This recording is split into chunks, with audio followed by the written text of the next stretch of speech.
Hello friends, welcome to my channel. இன்றைக்கி நம்ம சப்பாத்திக்கு ஒரு டேஸ்டியான ஒரு சைட் டிஷ் பார்க்கலாங்களா.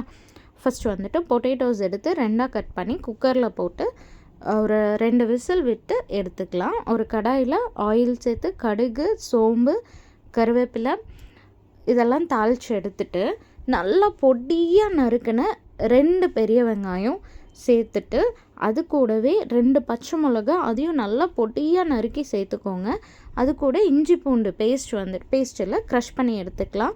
அதை வந்துட்டு நல்லா வணக்கிடுங்க. ஒரு 2 மினிட்ஸ் ஹை ஃப்ளேமில் வணக்கினீங்கன்னா சுருண்டு வந்துடும்.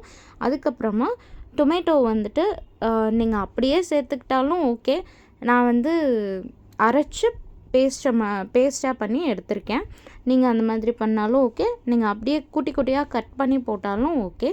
போட்டுட்டு masala items like Kashmiri chilli powder, salt, coriander powder இதெல்லாம் சேர்த்து நல்லா ஒரு 2 to 3 மினிட்ஸ் ஹை ஃப்ளேமில் வச்சு சுருண்டு வர வரைக்கும் வணக்கிக்கோங்க.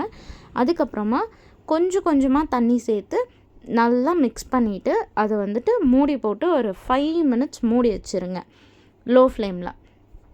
அது நல்லா எண்ணெய் பிரிஞ்சு வந்ததுக்கப்புறமா நம்ம வேக வச்ச பொட்டேட்டோஸை ஸ்கின்னெல்லாம் வந்துட்டு தோலை உரிச்சிட்டு அது கூட சேர்த்துக்கலாம். நீங்கள் இந்த ஸ்டேஜ்லேயே விட்டுட்டிங்கனாலும் உங்களுக்கு டேஸ்ட்டாக தான் இருக்கும்.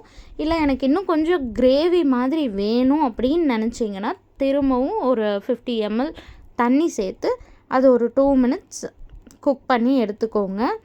அப்படி இல்லை அப்படின்னா நீங்கள் தண்ணி ஆட் பண்ணாமையே உங்களுக்கு செம்ம டேஸ்ட்டாக இருக்குங்க. ட்ரை பண்ணி பார்த்துட்டு கமெண்ட்டில் சொல்லுங்கள்.